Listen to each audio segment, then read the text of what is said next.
Добрый день, уважаемые участники. У нас сегодня рабочим языком является данной сессии английский, поэтому я буду модерировать на английском языке. Но у нас также есть синхронный перевод на узбекский язык и на русский, и вы можете воспользоваться наушниками. Пожалуйста, кто не взял, у вас есть буквально минутка получить свои наушники и иметь возможность слышать в переводе. With a great pleasure, I would like to start our roundtable that is being called the economics of the poverty. And it's a great privilege to be speaking here on the margins of a very distinguished forum that we are witnessing today. This particular roundtable is meant to take to a much lower, to really go in depth and drill into the details of how the investment, the human capital, the social protection efforts, safety nets can help the governments to address and tackle the issue of poverty. As you know, around 700 million people around the world are living in the poverty, and that's if we count living on the $1.9 a day. And hundreds of thousands of people, if not more, are suffering from the hunger. So the poverty has got exacerbated by the COVID pandemic, by emerging challenges and issues that the world is facing in the last 2 years. So we thought it would be extremely important to try to discuss the issue of the equitable development, eroding safeguards, equity, continuity of service delivery, the issue of integrity, if we may, the response to COVID pandemic, the protective measures that governments did take around the world or should take in future so that the responses that government make really benefit poor people and help them alleviate the poverty. With a great pleasure, I would like to introduce to you the members of the panel discussion group today. First of all, we have Olimxon Rustamov, who is a Deputy Minister, the Ministry of Investment and Foreign Trade of Uzbekistan, here with us today.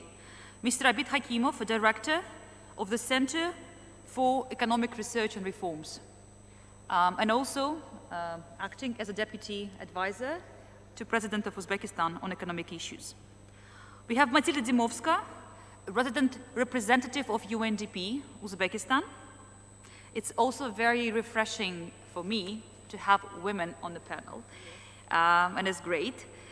We have Philippe Orange, who is a Director for Western Balkans, Middle East and Asia of the French Development Agency, who traveled to Tashkent to participate in this roundtable.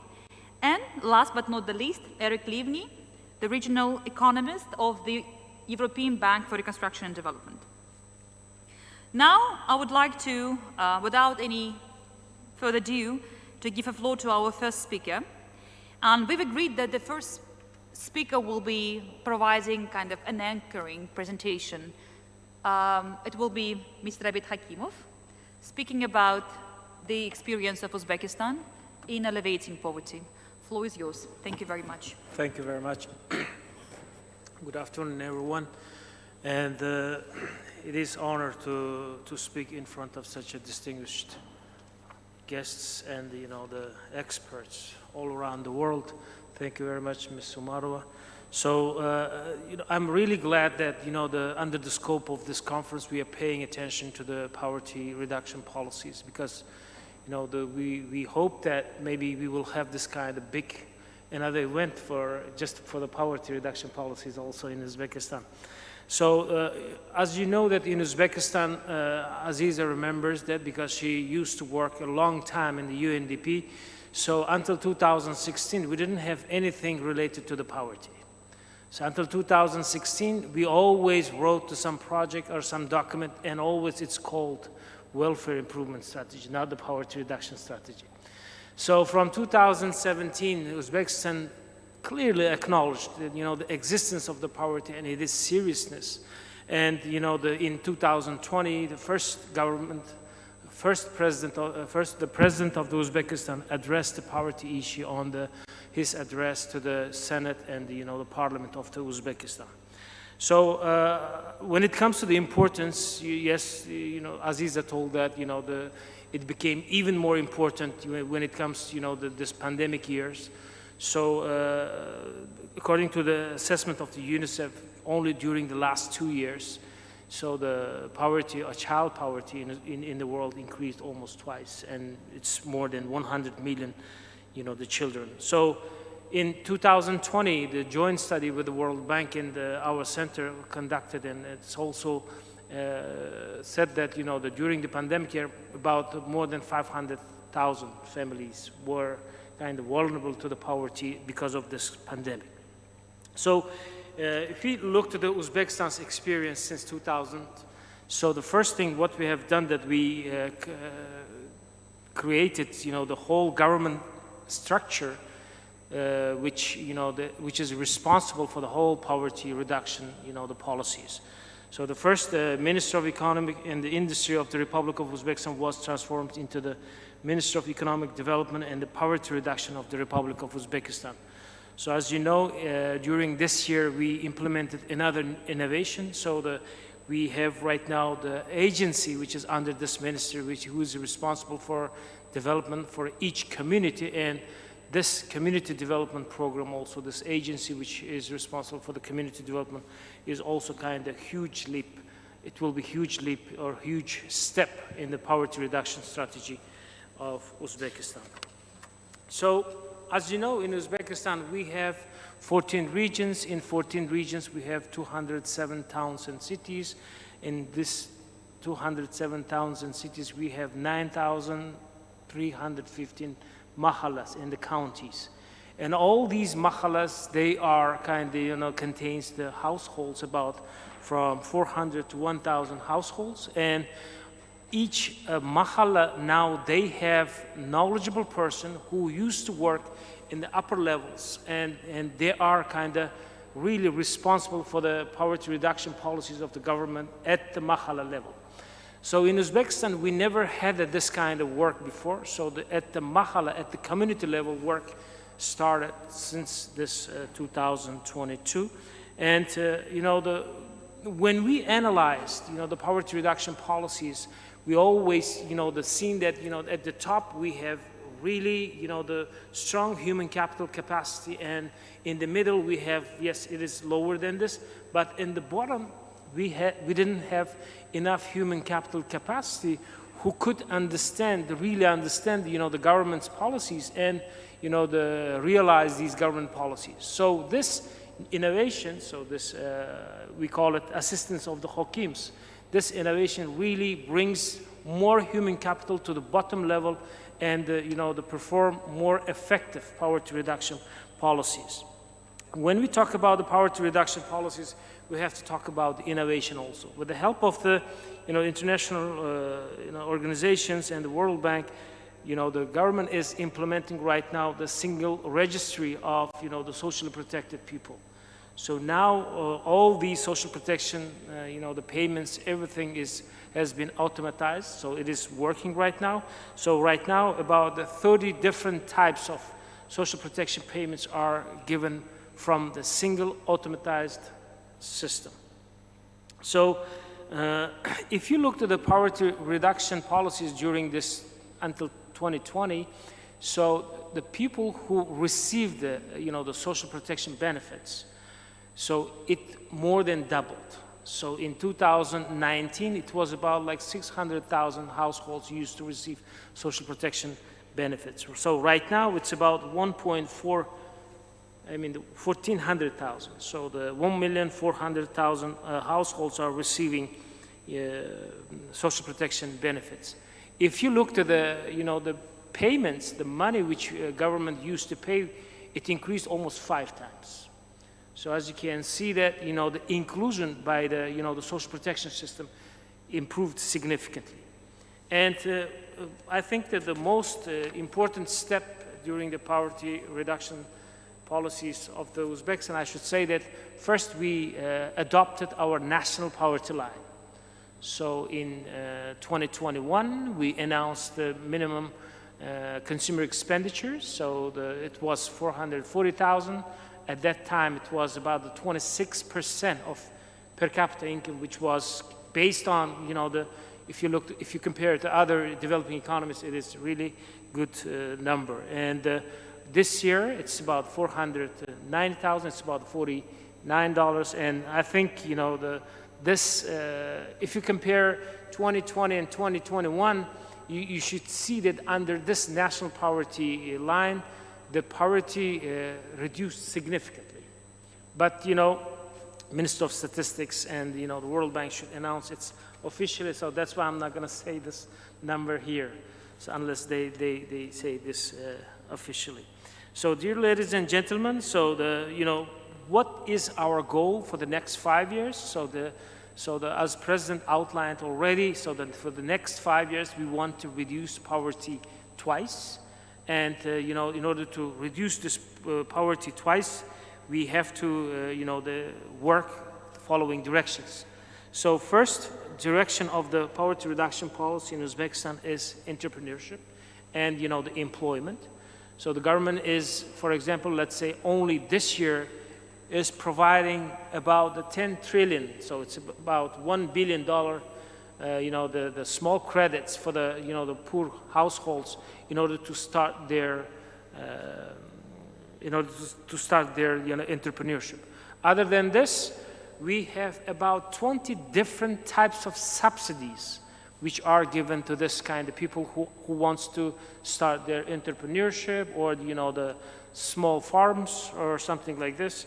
And other than this, we have to say that, the social protection system will be one of the main pillars of this poverty reduction strategy for the next 5 years.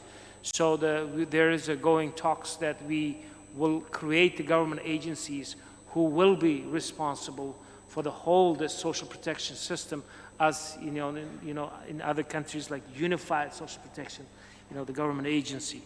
And one more thing I would like to mention that, when in 2019 our center started this poverty, the studies, we visited small villages, small towns, and did lots of household surveys. And when we analyzed the lots of household surveys, and when we analyze nowadays also, we see that, the poverty is much more related, not only entrepreneurship or like this, and it is also related with the education, it is also related with the healthcare, it is also related to the environment, it is also related with, the finding new, the education opportunities. So that's why for the next 5 years, our poverty reduction strategies will be going through these different lines. So the one thing is like education. So as you have seen already on the presentation of the President of the Republic of Uzbekistan, so the higher education accession. If you can swap the slide, please. Slide o'tkazasizlarmi? Next one, yes. Next one. Okay, next one, please. Next one, please. Again, next one. It seems like we missed all interesting slides. Yeah. Can you switch to the next slide, please? Okay, so you see that, the education is kind of becoming one of the main pillars of the poverty reduction, and the healthcare is becoming one of the main pillars of the poverty reduction strategy of the Uzbekistan. So according to our plans, so when we developed this poverty reduction strategy with the help of the UNDP, we have seen that there is a strong emphasis on the gender issues also. So we are planning to educate more women than the men in order to, improve the poverty significantly in Uzbekistan, because according to the studies of the center, so the increase in the women's enterprise and the woman-headed business owners significantly improves the GDP per capita in Uzbekistan. So that's why, our poverty reduction strategy for the next 5 years will be directed on, first direction, it will be entrepreneurship. Second one is employment. Then we have education, healthcare, and environment issues. So this kind of broad, the poverty reduction strategy will be implemented, and we hope that by the end of the 2026, we will achieve our goal, which is, the reduction of the poverty in Uzbekistan 2 times. Thank you very much. Thank you very much for setting the tone, but also providing for us the overarching framework, because what you mentioned as a key pillars of the poverty reduction strategy will be exactly what our esteemed guests will be talking today in their remarks, and specifically the issue of employment, the strategy making, the climate change and how it's linked, as well as the education as a factor to create the social lifts for people and elevate the poverty. Now, without any further ado, I would like to give a floor to the Deputy Minister for Foreign Trade and Investment, Olimxon Rustamov. And it's very important that Olimxon Rustamov, before joining the ministry, he was specifically working at the SOE, at the heart, mortar and bricks of the real sector of the economy. So employment creation is very important, and in his speech he specifically will tell us how Uzbekistan is trying to alleviate the poverty through investment promotion and employment creation in the country. Thank you very much. Olimxon aka, пожалуйста, bemalol.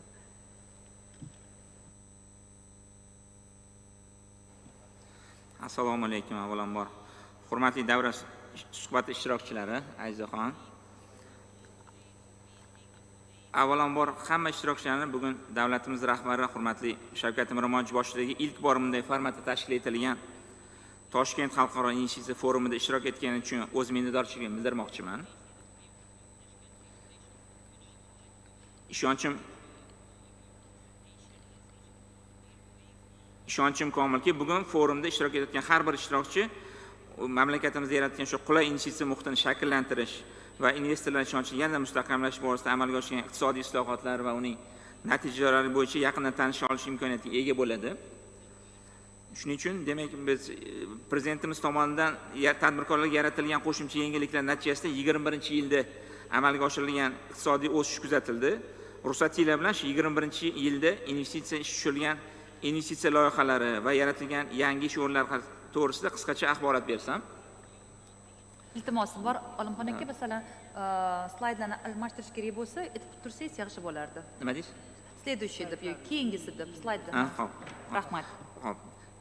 Amalga oshirilgan ishlar natijasida bizda 21-yilda mana slaydga ahamiyat bersanglar, demak, 13.12 milliard dollarlik 15.488 ta loyihalar ishga tushirildi hamda 274 mingta ish o'rinlari yaratildi. Bu demak bizda davlat investitsiya dasturiga asosan 5.8 milliardga teng bo'lgan 318 ta loyihalarimiz ishga tushirildi. Shu bilan birga hududiy investitsiya loyihalarida 7.4 milliard dollarga teng bo'lgan 15.117 ta demak loyihalarimiz ishga tushirib 226 mingta ish o'rinlari yaratildi. Shu bilan birga demak biz aytib o'tishimiz kerak, 22-yilda bu ishlarni davom ettiramiz hamda 294 million dollarga bo'lgan 285 ta loyihalarni 21-yilda ta'minlandi shu tashkil etilgan hukumat komissiyasi tomonidan va 6,5 mingta yangi ish o'rinlari yaratildi. Respublika darajasida shu tashkilotlar tomonidan joylarga chiqqandagi shahar tumanlariga joyiga chiqib tadbirkorlik manzilli ishlari olib borish natijasida bizda demak 1.3 milliard dollarlik qo'shimcha 4.399 ta yangi loyihalar ishga tushirildi hamda 45 mingta yangi ish o'rinlari yaratildi. Tarmoqlar kesimida ko'radigan bo'lsak, demak, bevosita sanoat sohasida 4.416 ta foydalanishga topshirildi ishlab chiqarish quvvatlari va 158 mingta ish o'rinlari yaratildi. Bu umumiy ish o'rinlarining 58% ni tashkil qiladi. Xizmat sohasida esa 7 mingta obyektlarda ish o'rinlari quvvatlar ishga tushirish natijasida 78 mingta ish o'rinlari yaratildi. Bu umumiy ish o'rinlarining 28% ni tashkil etadi. Hamda 3975 ta qishloq xo'jalik sohasida quvvatlar yaratilib, 37 mingta ish o'rinlari yaratildi va bu 14% ni tashkil etdi. 20 22-yilda ham biz bu ishni davom ettirmoqchimiz. Avvalambor prezidentimiz tomonidan bizga maqsad qo'yilgan, shu kambag'alchilikni qisqartirish maqsadida 300 mingta ish o'rnini yaratish bo'yicha. Shuning uchun demak 22-yildagi investitsiya dasturida biz 15-17 milliard dollarlik 9,5 mingta loyihalarni o'z muddatida ishga tushirish natijasida 300 mingta ish o'rnini yaratish choralarini ko'ramiz. Shu bilan birga mana yuqorida demak oldingi plenar sessiyamizda ham prezidentimiz aytdilar, 17-yilda boshlanganda bizda xalq bilan muloqot yili edi. Xalq bilan muloqot yili bo'lganda bizda xalq qabulxonalari tashkil qilingan, biz bevosita tumanlarga tushgan edik. 22-21-yillarda mana Obidjon akam yuqorida aytib o'tdilar, mahallabay tizimi tashkil qilish natijasida biz endi respublikamizdagi bevosita demak mahallalarga tushib ishlarni tashkil qilyapmiz. U yerda demak mana hokim yordamchilari degan institut tashkil etildi. Hokim yordamchilarini demak faoliyatini tashkil etishdan eng asosiy maqsad bu davlat siyosatini mahallagacha tushirish, aholini bandligini ta'minlash, ularning daromadini ko'paytirish hamda tadbirkorlikni rivojlantirish bo'lib, shu orqali kambag'allikni qisqartirish hisoblanadi. Bizda investitsiya vazirligida ham 24 ta shahar va tumanlarga o'zimizning xodimlarimizni yuborganmiz, respublika vakillari sifatida, va ular joylarga borib bevosita mahallabay tizim orqali demak xonadonlarni o'rganish bo'yicha ishlarni amalga oshirishyapti. Shu bilan birga demak davlat investitsiya dasturi doirasida 22-yilda biz 770 milliard dollarga teng bo'lgan 282 ta yirik va ahamiyatli loyihalarni ishga tushiramiz va 43 mingta yangi ish o'rnlarini yaratamiz. Endi bu yerda ko'plab misollarni keltirish mumkin. Mana slaydga ahamiyat beradigan bo'lsanglar, demak 22-yilda ham 282 ta yirik loyihalarni ishga tushiradigan bo'lsak, endi hududiy loyihalardan belgilanganda 9 mingdan ortiq bo'lgan 8 milliard dollarlik loyihalarni ishga tushirib, biz 234 mingta ish o'rni yaratishni rejalashtirganmiz. Mana slayddan ko'rinib turibdi, biz bu loyihalarni demak 3 ta kategoriyaga bo'lganmiz. 10 milliondan yuqori bo'lgan loyihalar, 1 milliondan 10 milliongacha bo'lgan loyihalar demak o'rta loyihalar hisoblanadi, hamda 1 milliongacha bo'lgan loyihalar demak kichik loyihalar hisoblanadi. Mazkur loyihalarni hammasini ishga tushirishimiz natijasida 27,5 trillion so'mlik mahsulotlar ishlab chiqarish quvvatlari yaratilishi demak yo'lga qo'yiladi. Endi buni demak yo'nalishlar bo'yicha oladigan bo'lsak, sanoat yo'nalishida bizda 412 milliard dollarlik 3126 loyihalarda 136 mingta ish o'rni yaratiladi. Xizmat ko'rsatish sohasida 2.8 milliard dollarlik 4247 ta loyihalarda 71 mingta ish o'rnlari yaratiladi, hamda qishloq xo'jaligi yo'nalishida qiymati 1 milliard dollarlik bo'lgan 2000 ta loyihalarda 27 mingta ish o'rni yaratish belgilangan. Shu bilan birga demak mana shu har bitta yirik, o'rta va kichik loyihalarga biz loyiha bilan ishlash natijasida har bittasiga demak bevosita insonlarni biriktirganmiz. Shu yirik loyihalarimizga tegishli tarmoq rahbarlari va o'rinbosarlari biriktirilgan. O'rta loyihalarga bevosita shu hududda hokim o'rinbosarlari va viloyat boshqarmalari boshqalar biriktirilgan, hamda qiymati 1 million dollardan kam bo'lgan 7357 ta kichik loyihalarga joylardagi shahar va tuman hokimlarining o'rinbosarlari va tuman bo'limlari boshliqlari shaxsan biriktirilgan. Buni biz har kunlik nazoratini olib boramiz. Har haftada shu loyiha tizimi bo'yicha vazir o'rinbosarlari darajasida buni demak tahlili bo'ladi va oyda bir marta shu hukumat komissiyasiga olib chiqib bu ishlarni ko'rib boramiz. 3 ta etapda buni nazoratini olganmiz. Demak tuman, viloyat, respublika, ya'ni 3 pog'onali tizim joriy etilgan. Buning uchun demak 207 ta shahar va tumanlarimizda 414 ta mutaxassislardan iborat tuman shahar loyiha guruhlari tashkil etilgan va 14 ta hududlarimizda 56 mutaxassisdan iborat hududiy loyiha guruhlari tashkil etilgan. Respublikada esa demak bevosita demak markaziy loyiha ofisimiz bor. Biz mana shu kambag'alchilikni qisqartirish masalasi bo'yicha aytganda asosan shu bandlik nuqtai nazaridan ishchi o'rinlari yaratishga e'tibor berganmiz. Mana 22-yilda ham shu narsa olib borildi. Endi har bitta tumanda, har bitta mahallada bu ishlarni amalga oshirish uchun biz tumanlarni o'zini bir qancha kategoriyaga bo'lib oldik. Masalan, 111 ta tumanda aholi eng ko'p yashaydigan aholi soni bo'lgan tumanlar bo'lsa, 27 ta sanoat rivojlangan tumanlar bor. Shu sanoat rivojlangan tumanlarda biz kooperatsiyani rivojlantirish orqali aholini ish bilan ta'minlash choralarini ko'ramiz. 115 ta tumanda esa qishloq xo'jaligini rivojlantiradigan tumanlar, 25 ta chegara oldi tumanlar va 45 ta yirik turistik markazlari mavjud bo'lgan tumanlar mavjud. Har bittasini o'zini spesifikasiyadan kelib chiqqan holatda ularni o'sish nuqtalarini belgilaymiz va istiqbolli investitsiya loyihalarini puxta ishlab chiqiladi. Biz joylarga borganda mana shu loyiha guruhlari bilan birgalikda demak hokim yordamchilarini bevosita faoliyatini ham nazoratga olib borib, bir-biri bilan nima deydi, muvozanatda kelishgan holda ishlaydi. Mana shu slaydga ahamiyat bersanglar, mana birinchi kvartal masalasida ishga tushgan loyihalar qanday nazorat olishi, har kunlik nazorat yo'lga qo'yilgan. Misol uchun mana 22-25-martda bizda 17 ta proyekt ishga tushadi, 4.9 million dollarlik 187 ish o'rni yaratiladi.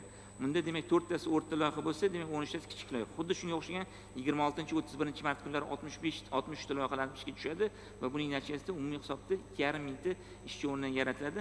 Har kunlik, har soatlik anaqa nazoratga olingan va demak prezidentimiz ta'birlar bilan aytganda mahalla-bay tizim ishi tashkil qilingan. Biz oldin tumanlarga tushgan bo'lsak, endi har bitta loyiha investitsiya loyihalari demak mahallada bormi yo'qmi, o'sha demak 9 mingtadan ortiq mahallada har bittasida investitsion loyihalarni qilish hamda hokim yordamchilari orqali demak aholining daromadini oshirish va tadbirkorlikka jalb qilish bo'yicha ishlarni olib boryapmiz. Qisqacha hisobotim tugadi. Rahmat. Rahmat sizga, Olimxon aka. Now I would like to give a floor to Matilda Dimovska. As I mentioned before, she represents UNDP in Uzbekistan. And indeed, as was mentioned by Abidaka earlier, I spent almost 10 years of my life with UNDP, and I have lots of respect for this organization because it was always at the forefront of the fighting poverty, even in the countries where, as absolutely rightly mentioned, it was not accepted. Actually, two words were not allowed. It's not only poverty, it was welfare improvement, but second was gender. And today when the President was giving his speech, he specifically highlighted the gender equality. So I feel a lot of relief and pride that we are moving quite, steady in a direction when we don't have the banned words and we start finally addressing the challenges and trying to make an impact on the society. Matilda comes with lots of experience from UNDP in other countries. So she was a deputy head of office of UNDP in Moldova, in Turkey, in Georgia. So the countries with a very much similar backgrounds, and also in terms of economic development, I'm sure that many challenges will come on. Uzbekistan is not unique and is not the country that just develops on its own. So I believe you will be able to reflect in general on the issue of poverty reduction, on UNDP's experience, but then also maybe shed a light on what we should know from the experience from other places as well. Thank you very much. The floor is yours. Rahmat, Aziz, Aziza. Assalamu alaikum to everyone. Yes, and many thanks for giving the space to United Nations Development Program, and I kind of feel obliged to speak on the topic of poverty reduction. But first, it was successful start of this event. I want to congratulate the government of organizing it, and it was very important the tone that was set at the very first session, the plenary one, when human dignity was clearly centered or put as a compass of the overall development, the development vision, and with the human dignity put at the center. You already mentioned in Uzbekistan poverty, and I was not here in 2016 when the word of poverty was not being mentioned, but I was here when the Deputy Prime Minister, Minister of Finance invited us, the international community, to speak about the poverty reduction in Uzbekistan, and that was early 2020, January. And my feedback was we don't often get the ministers of finance talking, wanting us to discuss about the poverty reduction. And then the line of actions that have been taken by the government to address it have been already covered. I will not mention, but the significance of having a poverty line set last year was extremely important, and it's only a starting point, I guess. But that was a kind of immediate reaction. I wanted to, from a UNDP perspective, I will give three broader points, in fact. First, within the overall development vision that we've heard about, I think it is important to start with stressing that talking about addressing poverty and inequality is about investment in human capital, a topic that we have heard and a topic of interest of many to work, and particularly, of course, of the government. So human capital or capabilities of the people is the basis for sustainable human and economic, of course, development. The point is that those human capabilities that are needed evolved over time, and they have been impacted by the COVID crisis. We are also to reflect on the COVID. The fact that the human capital became more complex and not only based on the basic human capabilities that are developed based on the income, based on the access to health or education, has been very much studied. 2019 Human Development Report that UNDP produces argued that the 21st century is asking the people, asking from people, that they don't have only the basic capabilities, those that are related to good income, health, and education, but that they need so-called enhanced capabilities. And those are capabilities for the 21st century: good internet access, good environment, clean and balanced environment, access to green jobs, voices being more heard. And this is, are becoming capabilities that are even more important than are the basics ones, because they are ultimately more empowering. And I was therefore very much impressed by the presentation of Mr. Terzioglu during the previous session, when he was stressing the importance of the internet for the refugees as a basic human right. And in fact, that expectation is evolving. Earlier this year, UNDP did a very brief report, a special report on human security that was looking into to the changing expectations and concerns of the people. And that report showed that even though we are, as humans, we are living in a much wealthier world, we have more income, we have better education, etc., we still feel insecure, even more insecure, and even in the developing countries. And concerns like COVID, but also digital technology, climate change, biodiversity loss are becoming very, very much more important for the people. So that was the starting point. But the second point is, and the lessons learned from COVID was that, that over the COVID, some of these trends have been changed, the previous trends that we had in terms of poverty and inequality, but some of the new trends have been even more reinforced. For example, due to COVID, and we all know it, due to pandemic, it was first time after 20 years that the world saw increase in the poverty levels. About 100 million people were put into the poverty this time, and a category of new poor emerged. And those are young people, urbanized, working in the informal sector, some from the emerging middle class. So that was the global thing. And then also when we zoom on the inequalities, also the inequalities saw a high rise, at a record highs, with the bottom of 40% of people earning less than 8% of the global wealth, and on the other side we have 10% that are earning more than a half of the global wealth, which basically says that the goal of leaving no one behind for the 40% bottom line is not good. We are not in target.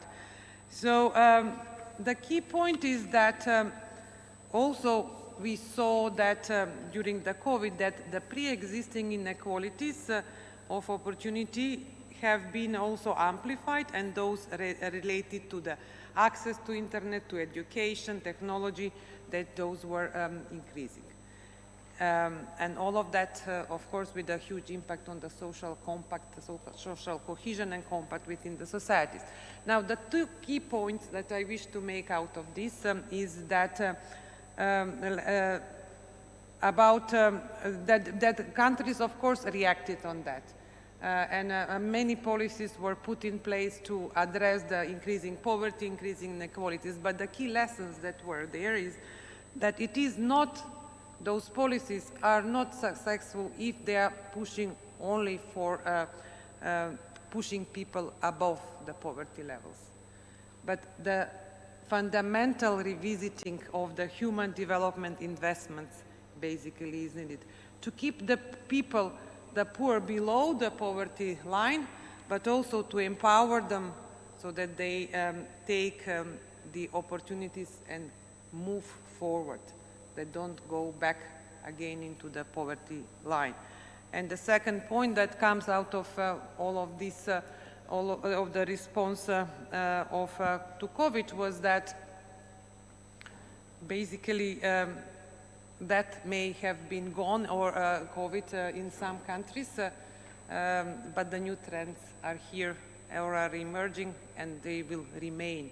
And we need to get prepared, and we need to get our systems, our policies well prepared, resilient, and forward-looking, so that they anticipate and take into account and anticipate any development emergencies in the future. And we don't need to go very far to understand the risks that, for example, in our case, in our Uzbekistan, what is one or a number of those.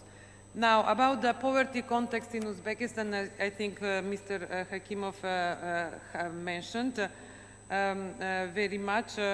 We have seen, of course, lifting 2.2 billion people over the past 10 years, I think, or 20 years out of the poverty. But of course, during the COVID crisis, around 1 million are estimated to have fallen into the poverty again. Social benefits doubled in 2020, reached around more than 1 million people, and so on. And the policies became much more geared toward poverty reduction.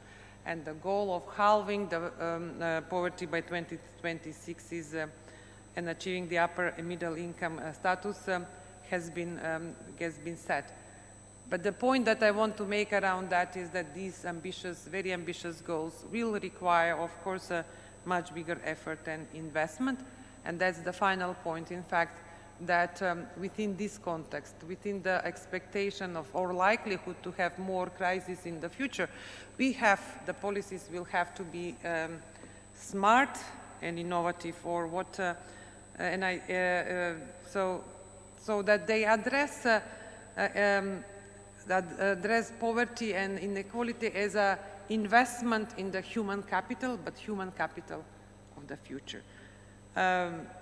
So I think we have a lot of evidences, a lot of body of evidence of what worked or not in other contexts, and I think that much of the key elements of such a integrated smart policies were already mentioned. I will go only to the headlines. One is the necessity to develop a new poverty and inequality metrics, tools, measurements, with the understanding that it is beyond the income. The poverty is not only about income, but to look from the deeper into the multi-dimensional aspects of vulnerability, poverty, and inequality. And for that, new metrics is needed and new ways of getting it. I'm very glad that we have already started working with the center, together with the colleagues from UNICEF, of setting of a national multi-dimensional poverty matrix for Uzbekistan that will give us that type of information of the multiple deprivations. The second point is, critical element of the combined policies is expanding and lifting the social protection. And that means that using the social protection system not only to protect, but to empower and transform. And the question is how to do it. And I believe that the concept of the social protection system that Uzbekistan already has adopted has the key element of it, meaning the integration of a social insurance, social assistance, social services with the employment programs, so that they move beyond those package of policies, move beyond the protection of the vulnerable, but rather expand the capabilities of people and produce future-proof workers. And the third is around the informality. We need to make a business case about investing and empowering into the missing middle or those that work in the informal sector, and to kind of needle the poverty, the inequality, and looking into the informality in a new way, finding a new way to avail them the new skills, to get them, encourage them work into the green sector, to make them covered with the social protection and so on, with a new, in a new different way. And finally is one topic that is very close to the heart of UNDP in Uzbekistan as well, future of work, meaning getting ready the workforce of Uzbekistan for the future. And I'm very glad, I think it was mentioned also in the previous, in the plenary session, meaning to define what will be, the future-proof work, what will the demand of the future look, what is the ecosystem of, which is, because it's not only a single sector, ecosystem of the creation of such a workforce, and setting the direction fast. So I think I exhausted too much of the time. I will stop here. I think this is the time to reflect of the past and then set the strategies for the future. And it's an excellent event for that. We find in UNDP that job creation is at the core of the poverty reduction. The mere title of the Ministry of Economic Development and Poverty Reduction probably is reflective of that in some way or the other. That in Uzbekistan, the young people, the huge potential of this country can only be utilized if given an opportunity to work. But it's not only about the work, it's about a decent work, and it's not only about decent work, it's about the work of the future. Let me stop here. Thank you. Thank you very much, Matilda, for your very interesting insights. And I'm really grateful that you were able holistically link in a very good way the issue of the poverty reduction with the very pressing issue of the COVID.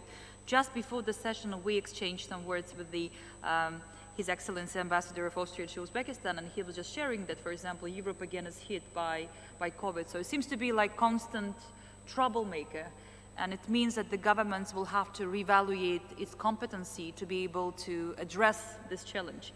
And it's not something that may fade away quickly. So we or governments have to be prepared to respond to this issue, and that's why it's important that the distribution of social welfare is done in the most possible just way to benefit those people that otherwise are poor, or they will be, as you said, the missing middle. That all makes governments be more anticipatory, prepared to deal with the complexity, be able to address the weak issues, so cross-sectorial, work together with different units of the government to address the very important response to COVID or any other big pandemic that may hit the way. Now I would like, with a great pleasure, to give a floor to Philippe Orliange, who represents, as I mentioned before, the French Development Agency. And in Uzbekistan, we know lots of development partners, technical assistance partners.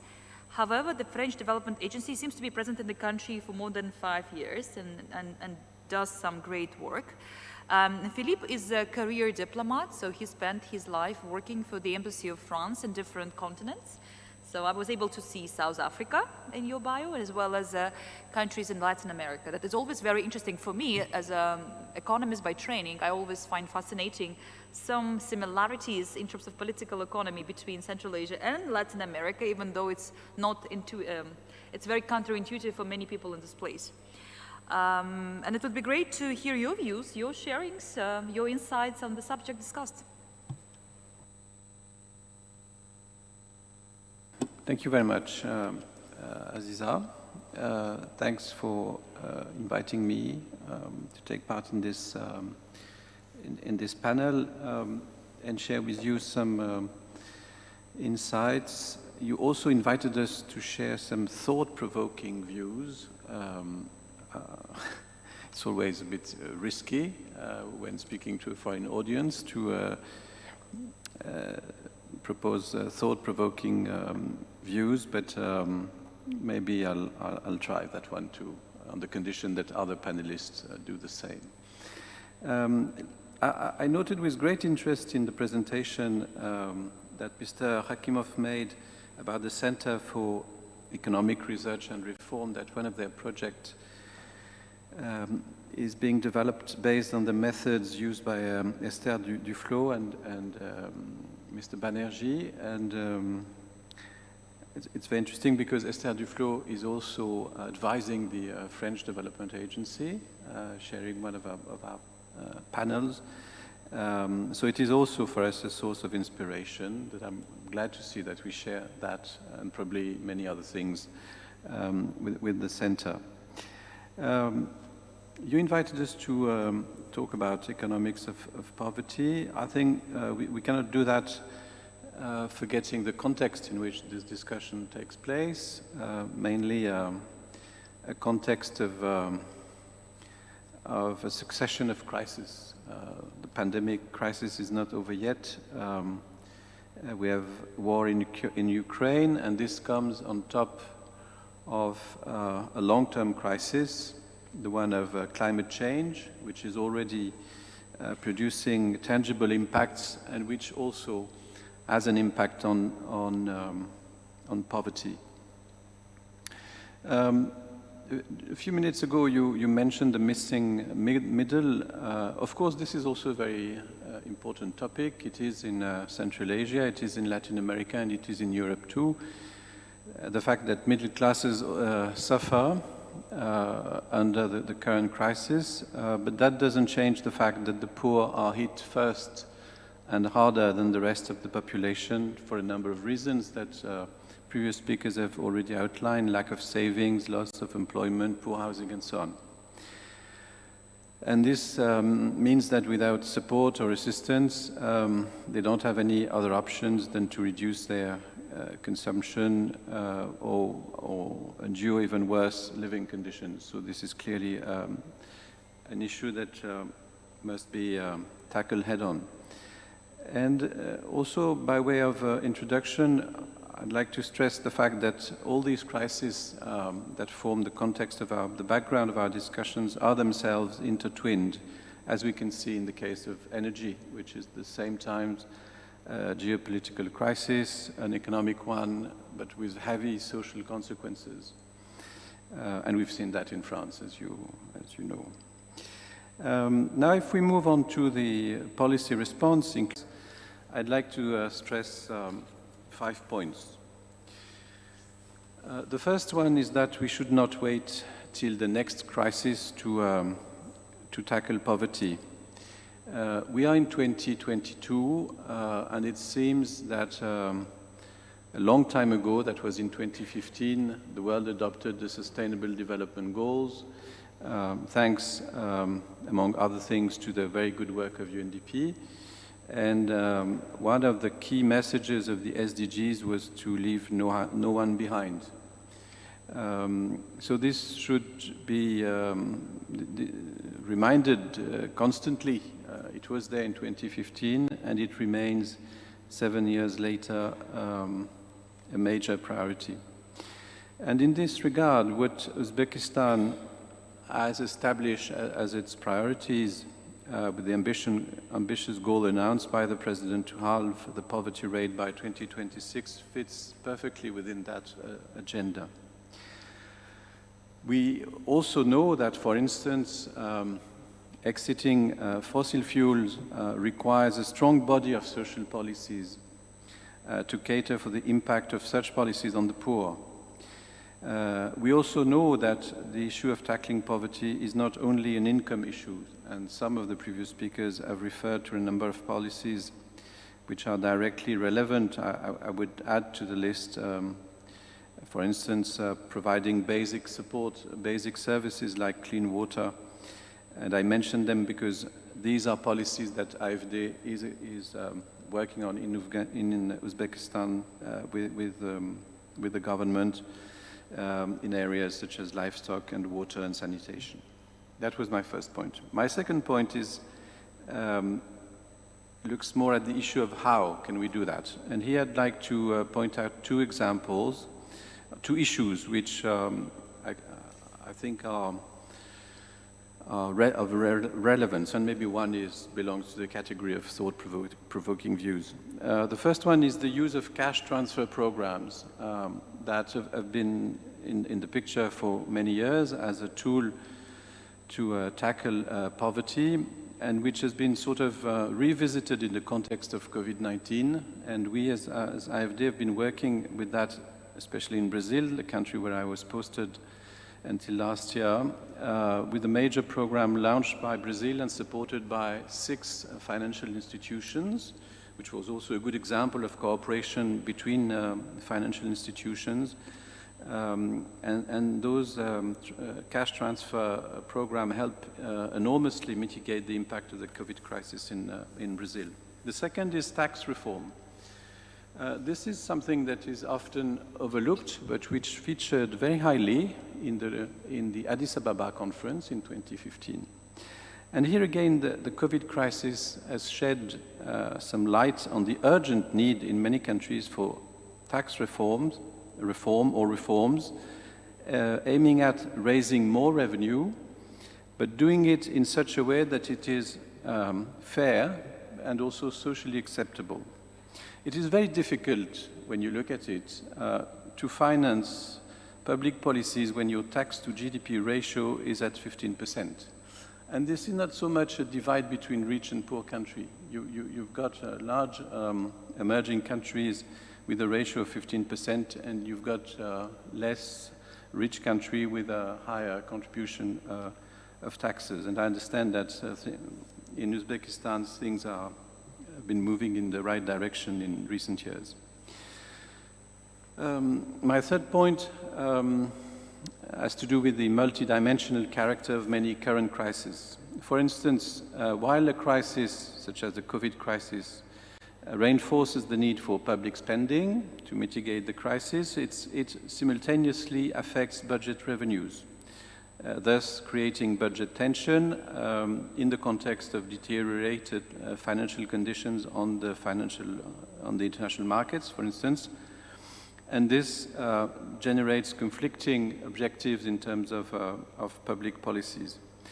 I mention that because then the risk is that policies which have negative impact on the poor become prioritized, thus aggravating the situation of the poorest segment of the population. And that leads to the conclusion that if we are serious about leaving no one behind, this should be taken into consideration when setting the sort of counter-cyclical policies.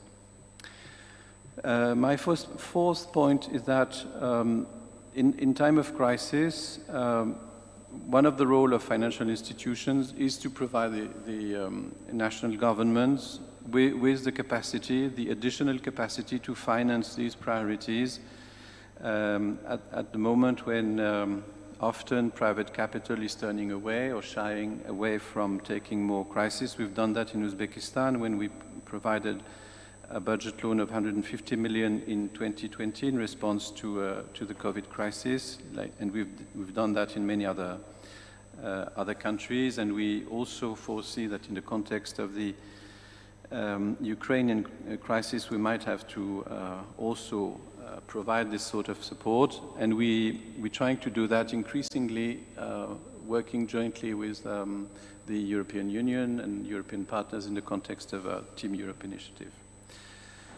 And my fifth and last point has to do with the fact that our mandate is focusing to a large extent on the issue of climate change.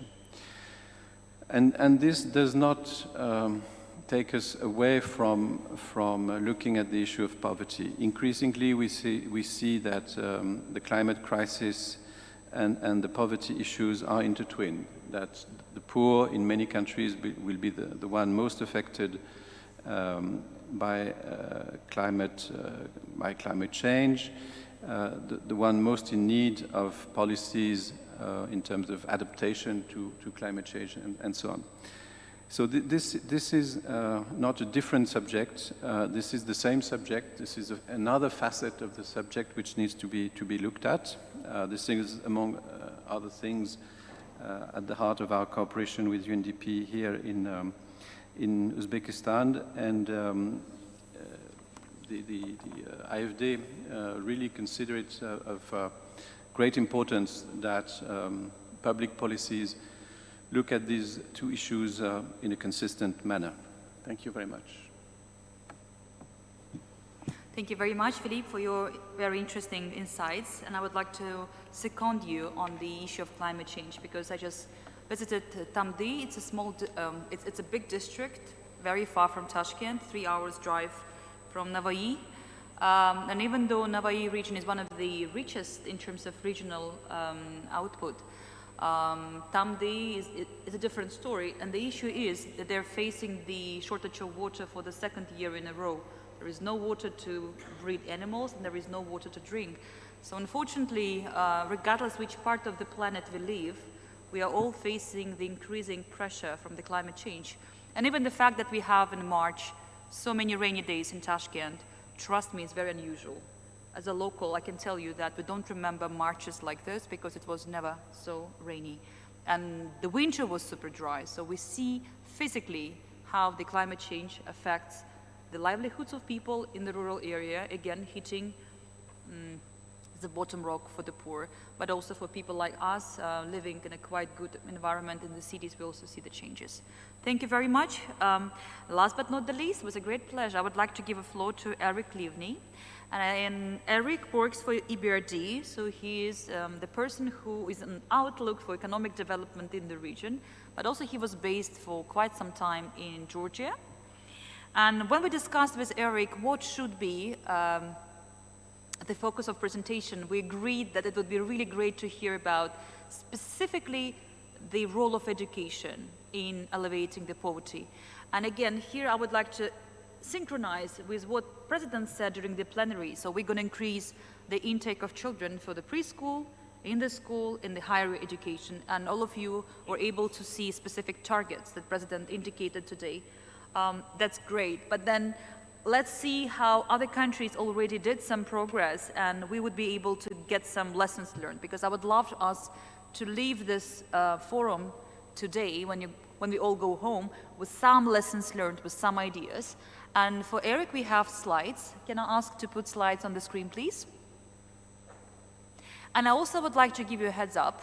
We like interaction. We still will be able to have 1 or 2 questions from the audience. So those of you that would like to give a comment or a question, feel free to prepare. And we don't have anybody assigned. It's up to you. So Eric, the floor is yours. Thank you very much, Aziza. I first came to Uzbekistan in 2010. I traveled through the Central Asia and South Caucasus. And when I came here and I went to Samarkand, I didn't go there to see the beautiful touristic sites, but I had some business to do. But I also walked around the neighborhoods of Samarkand. I went to see the synagogue there in the old city. But one thing that struck me in Samarkand, but also later also in Tashkent, is that it's clean. It's very clean. And I was surprised, and I wanted to understand why it is clean, why there's no mess. And I came from Georgia, where I lived, and it's super messy. And the answer I got was, well, we have the mahalla. And we spoke about mahallas just seconds ago. We have the mahallas everywhere, cities and rural areas. Everything is organized in communities. And the community owns the place. The community owns the public space. It's not somebody else's, it's there. They take care of it. They clean it, they maintain it, they take care of the space, and by the way, they also take care of themselves. And I thought, wow, this is something else. This is different. And because I haven't seen anything like that in other countries, which are total mess, I must say. So this is just to say that Uzbekistan maybe doesn't look very good in terms of numbers, in some indices or whatnot. I actually believe that in terms of poverty and many other issues, Uzbekistan is in a much better place than lots of other nations in our part of the world. Now, I want to talk about education, and I'll come to it in a second, but first, I want to show you this slide, and let me first explain when did I see this slide for the first time in my life. Because you see the date on this slide is 2016-17, and by the way, my career with the EBRD started only 2 years ago. So this is predating my time with the EBRD. So at the time, in 2016 and 17, I was based in Georgia, and I was heading a small university, a school of economics, International School of Economics in Tbilisi. And I was hosting in the school, in a room half the size of this room, I was hosting an EBRD economist, a guy basically doing my job today, presenting something called the EBRD Transition Report. And it just so happened that this particular report focused on issues of income inequality and the inequality of opportunity. And this slide was shown, except that there were no red circles. So the red circles that you now see, they're my addition. I added them yesterday night before sending to Aziza. The original slide didn't have Georgia circled, for example. And I was sitting in the audience, I was listening to this EBRD economist presenting this study. I was looking at the slide, and I see Georgia in a very particular place on this slide. It's a very particular place, you will agree with me. It's the top rightmost corner of this slide, which means, if I translate it into human language, it means that Georgia has the most inequality of opportunity, meaning that it's furthest to the right, and it also has the highest income inequality of all the countries in which the EBRD works. And I was like, wow, again, there was another wow, not about Uzbekistan, this time it was about Georgia. What does Georgia do wrong to be in the right topmost corner on this chart? It's not a good place to be. You know, where you want to be on this chart is where Croatia is, for example, the bottom left, yeah? Croatia is a good place, Slovenia is a fantastic place, maybe Bosnia, okay? These are the places I want to be. Instead, Georgia is furthest to the right and to the top. What's going on? And then I realized that actually one major element of the picture that is missing in Georgia is public education. Public education in Georgia, simply, I'll say it in very poor English, it sucks. Okay, so if you have a little bit of money, you send your child to a private school, and private schools are pretty good. If you are in a rural area or in a neighborhood, remote neighborhood, not central neighborhood of Tbilisi, sorry, you only have the public option, and the public option is terrible. It's just terrible, it doesn't work. Now, what is the main function of the education system and the public education system? It is exactly to provide for social mobility. It's exactly about giving children the opportunity to move from where they are, and this is how this was constructed. So if Georgia is to the right, it means that if you are born into a certain family, into certain circumstances, you will die in the same circumstances. That's what it means. So if you're born poor, you will die poor. That's what being on the right means. So education, and we talked about education just now, is exactly that mechanism to make sure that people born in poor circumstances can still move. It's about opportunity. Then I ask myself the next slide, please. What can be done about education? Unfortunately, when you look at education systems and how they perform, you find a very, very strong correlation between income per capita, how rich or poor countries are, and how well they perform in education. So this is a terrible, terrible thing. It means that if a country is poor, right, it means that it will also be not educating well. You know, if a country is poor and it wants to catch up, what it has to do, it has to invest more than anybody else in education, because it has to catch up, right? But the statistical studies, and this example is PISA. If you know PISA, the program for international study assessment, student assessment, I believe. It's conducted by the OECD. And this one example, it has the mean science score on the vertical. So science, physics, etc. It's on the vertical, and on the horizontal, you see the GDP per capita. So the correlation is very, very strong. So if you are a country like, I don't know, let's say Uzbekistan, you would be very far to the left because you are very poor, and statistically, you are also very likely to be very low. So your mean science score, or mean language score, or mean mathematics score, any mean score is going to be very low. I don't know if Uzbekistan is in the PISA system. I don't know. You're planning to be very good. I congratulate you. You're talking of measurement and monitoring. So if you will join, you will discover that you will be somewhere very low. Also on the left, because you are not a wealthy country. So you are doomed. Is it so? And the answer is not necessarily. And in order to understand why not necessarily, I circled Vietnam for you. So the little red circle on the left is Vietnam. Now, if you look at this country, it's as poor, and maybe poorer. I looked at, for example, in 2010, the data for Vietnam, it was so poor that it wasn't even in the chart. You know, from the income per capita was so low that it wasn't fitting the chart. Very poor. Somehow, and you have to ask yourself, how come Vietnam is all the way up? And it's true for science, it's true for math, it's true for language. Vietnam is almost at the level of, not at the level of Singapore. Singapore is a city, right? There's no rural population, so it has to have a very good performance in any education test. But it's almost at the level of Estonia, almost at the level of Korea, almost at the level of Finland, which are recognized world leaders. How come?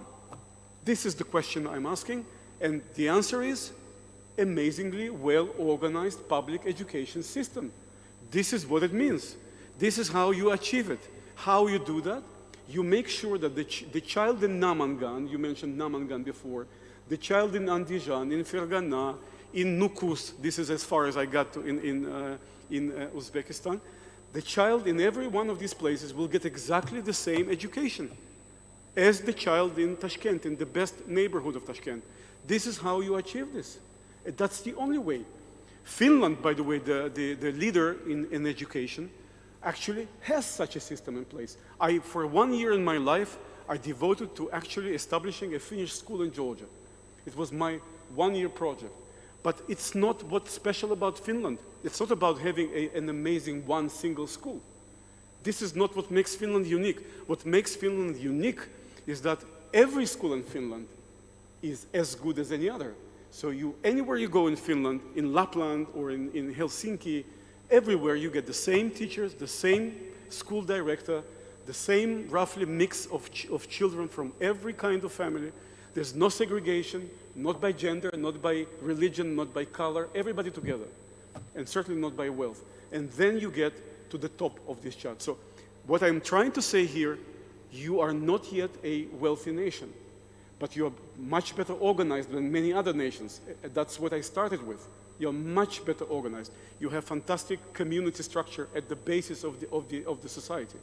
And if you do the right things, if you implement not just numbers, but if you actually implement a system that delivers the same sort of thing, the same sort of education, starting from preschools, we have to make sure that preschools are also taken care of. We will be where Vietnam is, and maybe better. I'll stop here. Thank you very much. Thank you very much. Eric, you also wanted to share some thoughts about the COVID and the poverty, right? So maybe you could reflect a bit on this as well. It's not much. My daughter just happens to be an educational psychologist in Israel. I'm Israeli. I didn't say that, sorry. And she's been studying, in fact, how kids perform. This was the subject of her dissertation. And she studied how kids perform during COVID. She found, actually, that children can do okay in remote mode, in distance learning. They can do okay in face-to-face. The worst you can have is when they're confused. The worst outcome is when they are moving in and out, they lose motivation, they lose focus, they lose, and they're completely disoriented. And when you ask them, she ran surveys. So when you ask them, you know, about satisfaction, ability to learn, ability to focus, to prepare for exams, terrible, terrible results, especially when there's on and off situation. Yeah, that was my little insight from my daughter, and research-based. Thank you very much. Empirically proven. Thank you very much, Eric. I would like to add something that I think is important for the context setting for the modern Uzbekistan in terms of higher education. Uzbekistan was infamously known for its 9%, one of the lowest at the level of sub-Sahara, access to tertiary education, according to the World Bank, and it was pre-2016 time. And of course, it would be impossible by government to do themselves the leapfrog. So I personally welcome the fact that Uzbekistan liberalized, and now we have so many private universities. My husband, with his partners, opened also a private university. The programs are validated by the British University, so they teach only in English. We have 40% of teachers and professors are PhD holders from Western universities or foreigners. And you can see, I think now is more than 60 private universities in Uzbekistan like this. So I think that when there is a political will, it's quite easy to catch up and really be able to compensate for a very long time of, you know, inadequate access to education, be it the public schools, be it preschool or higher education.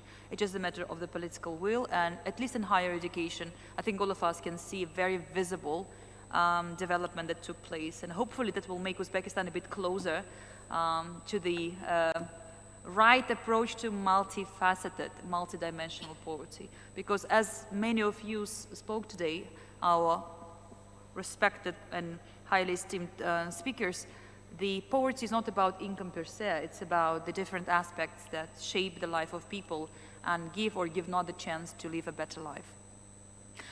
I'm trying to be disciplined, so we have the 10 minutes remaining, but I still would like to open the floor if there is anybody in the room, and I hope there will be people, willing to share their remarks, reflect, ask a question, or share their story. Is there anybody in the room? Yes, please. Please introduce yourself. I don't think we have a mic, and I ask, there is no the mic that could be transferred, but I'm happy to invite you, yeah, or we can maybe speak up.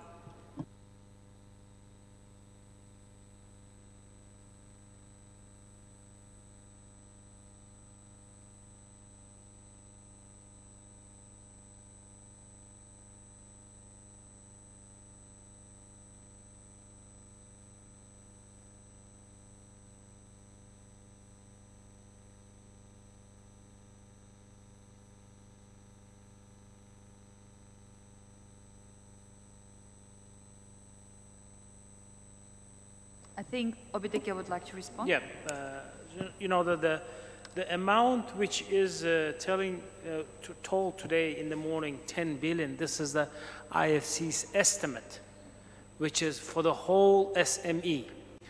But this $1 billion, this is just, you know, we have this deputy hakims for each mahalla, and each deputy hakim, they have 1 billion som fund every year.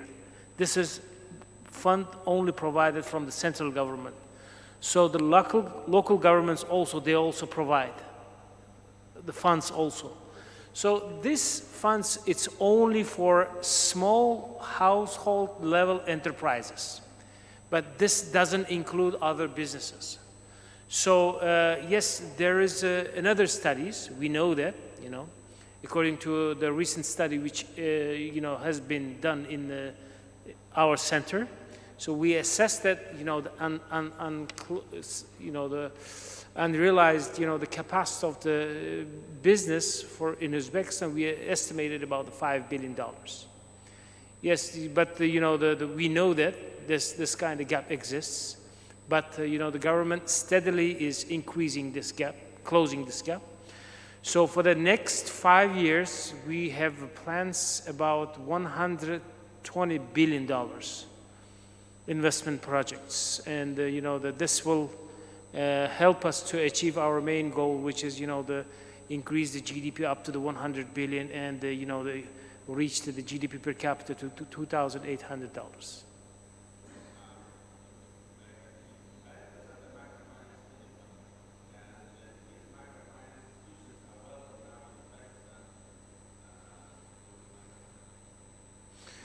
It's welcomed, yes, always welcomed, yes, microfinance. They are really active right now in these days.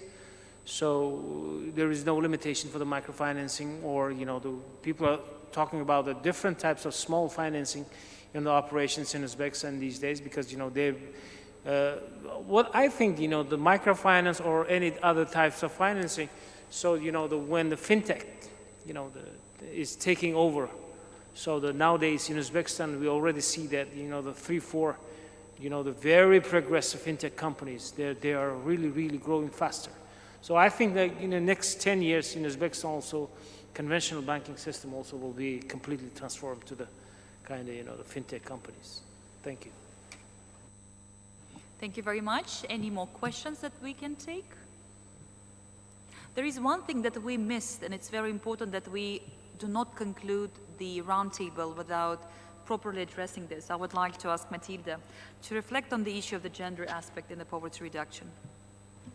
Well, I think we don't have time to address it properly, so we don't claim that we have spoken about it, but I think it deserves to be mentioned, and thank you, Aziza, that at the very beginning also you mentioned in it. And it is, part and parcel of any poverty alleviation effort, the looking into the gender aspect of it. Gender equality has many different aspects, but we do understand that economic empowerment is a very important element if we are to think of political empowerment and any other engagement in the society. In the case of Uzbekistan, we do have a case to focus on it. Participation in the labor force is 40, I think, for women versus 60 for men. Higher are the rates in terms of the unemployment. We all well know about the salary gap and so on. Now, I wish to say that therefore the systemic approach is needed, therefore, and addressing the issue on a different levels. Entrepreneurship development, access to loans, particularly targeting women, then women getting into, encouraging women to get into the jobs of the future, into the green jobs, and financially encouraging that, incentivizing, education, investing into, and particularly targeting the women engagement into what we call STEM, science and technology and mathematics, gender-sensitive, gender-responsive social protection systems that don't punish, let's put it that way, do not punish women for taking care of the family as well.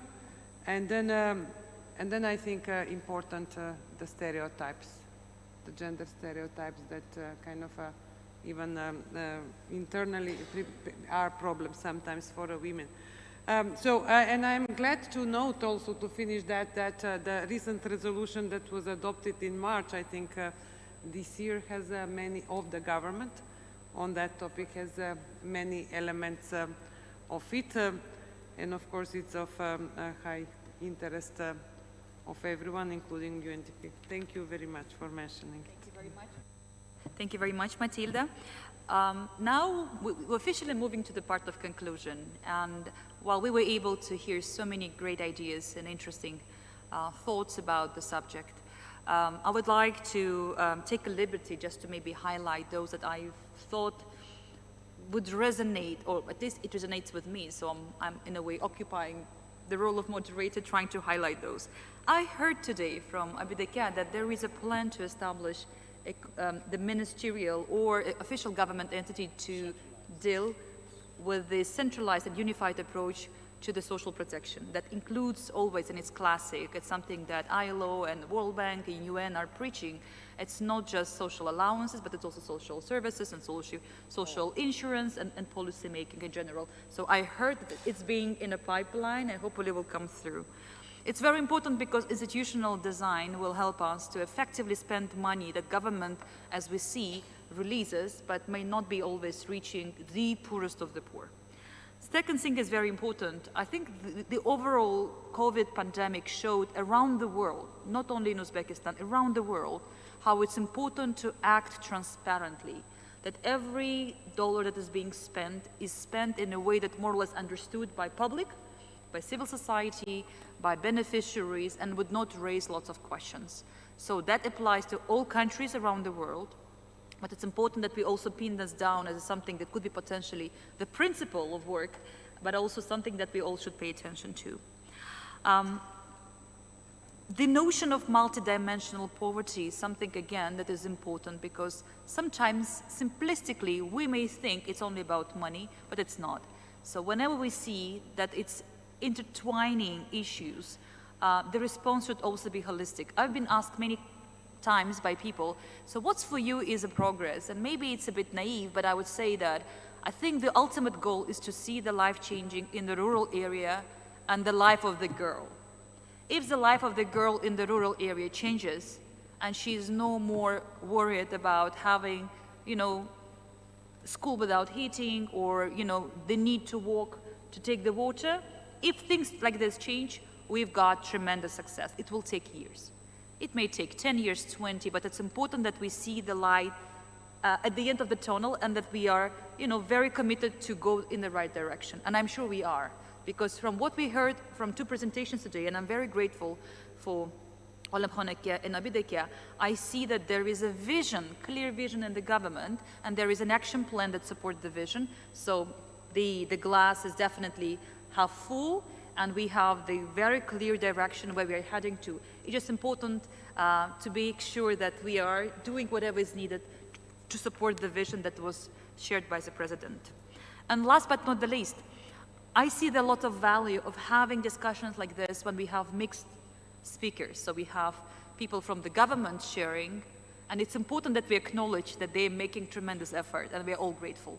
But it's also people who are providing non-biased, the external view on the situation, sharing their experiences, reflecting, provoking, as Philip said. So maybe asking some question that may trigger all of us, reevaluate the situation and come even to a better results afterwards.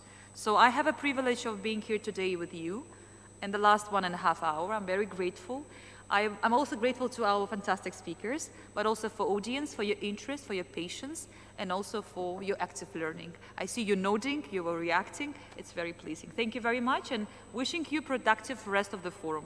Thank you. Thank you.